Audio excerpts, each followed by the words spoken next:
Ito nga pala yung motor na nabili ko ng mas mura. Gagawin ko nga pala tong project bike. Yung tipong halos itsurang brand new. Isa nga pala sa mga minor issue nito yung tagas nito sa head, pero napakadali lang naman solusyonan nito. At dahil nga may edad na yung motor, nakasigurado ako na oil seal lang sa head yung kailangan nito, kasi katagalan ng motor sigurado lumutong na yung seal niya. Kaya para makasigurado, syempre hindi na tayo magpapatumpik-tumpik pa. Babaklasin na natin tong breather na to para makita natin kung ano yung condition ng oil seal niya. Yung makina niya mukhang okay naman, walang bakas na palaging nag-overheat yung langis. Ngayon ko lang na-realize na marami ka talagang pagdadaanan bago ka makabuo ng isang project bike, lalo kung galing sa luma na motor. Ayan, ayun yung itsura niya. Lumutong na, kaya talagang hindi niya na masasala yung mga langis sa gilid. Katagalan ng panahon, lumutong na. Tignan nyo, kahit dalawang daliri lang kung sa mapuputol. Oh, may tunog pa. Oh.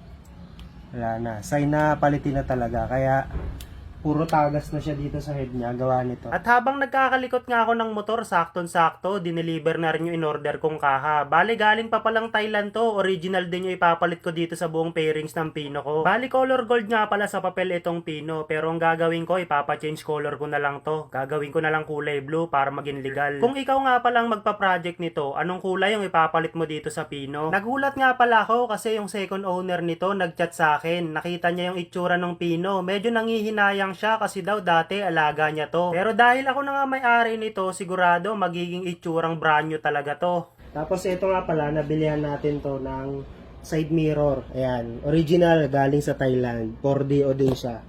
So lalagay natin to kasi mahirap to i-drive ng walang side mirror. Ayan. Ganito kasi yung kulay ng stock niya.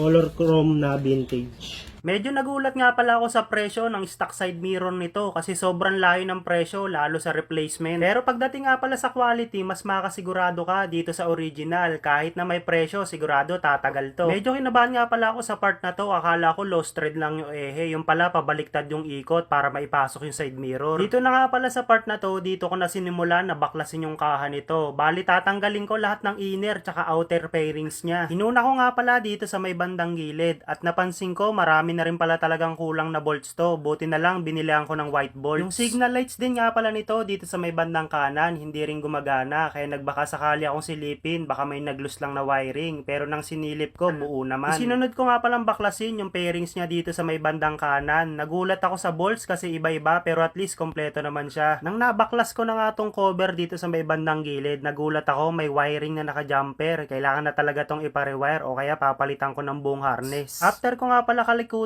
yung wirings nito, nagbaka sakali ako na mapailaw ko yung signal light sa may bandang kanan. Pero wala talaga, mahina talaga ako lalo sa wirings. Isinunod ko nga palang subukan yung brake light nito, wala kasing nakalagay na bombilya sa pino. Kaya kinuha ko yung brake light ng Mio Sporty ko. Bali, sasalpa ko nga pala to sa pino para malaman ko kung ano yung sira. Nang sinalpa ko na nga dito sa socket, nagulat ako umilaw. Kaya lang pag nagpepreno, hindi rin siya umiilaw, naka-steady lang. Bali, ang hinala ko, dalawa lang yung pwedeng masira dito. Pwede yung switch sa may preno or pwede rin sa wirings na talaga. Mayat maya nga pala may dumadating dito na pyesa. Marami kasi akong in-order para dito sa pino. Dumating na nga tong bolts para dito sa kaha niya. Pagbaklas ko nga ng U-box, dito ko nakita yung mas maraming libag nitong pino. Naipon na yung dumi niya dito sa pinakaloob. Siguradong masarap sa pakiramdam pag natanggal mo tong dumi na to. Pero nagkontrol ako. Meron pa kasi yung babaklasin na kaha para isang linisan na lang. At etong harap nga yung sunod na pinagdiskitahan ko. Kompleto yung bolts nito kaya lang iba-iba yung kulay. Merong gold bolts tsaka white bolts. Bali, first time ko nga lang pala magbaklas ng kaha ng pino, pero madali lang naman siyang baklasin para lang ako nagbabaklas ng kaha ng Sporty ko. Remedyo na rin pala tong headlight niya. Ayan o.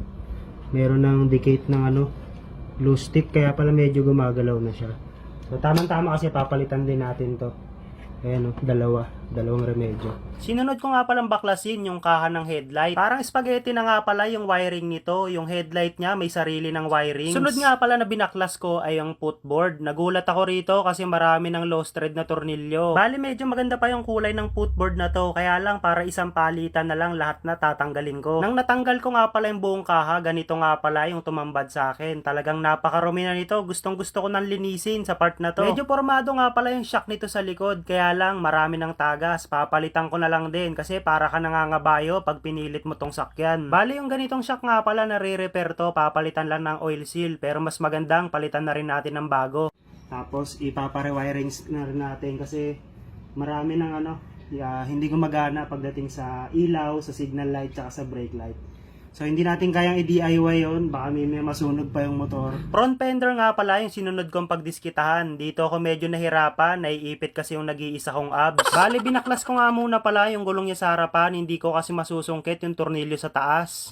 So ito nga pala yung mga papalitan natin dito sa Project Pinocchio natin. Kung napapansin nyo, literal talaga na hubad siya. Medyo hindi na lang natin linis ngayong araw kasi kapos na rin sa oras. Paggabi na, tsaka marami pa tayong kailangan gawin. So, ito yung mga papalitan natin, yung mga kaha niya. Actually, hindi naman siya palitin eh. Medyo meron lang siyang mga gas-gas dito. Ang plano kasi dito ay yung tipong magmumukha siyang brand new. Yung tipong pag tinignan mo ay halos parang bagong labas siya sa kasa. So, yun yung plano ko rito.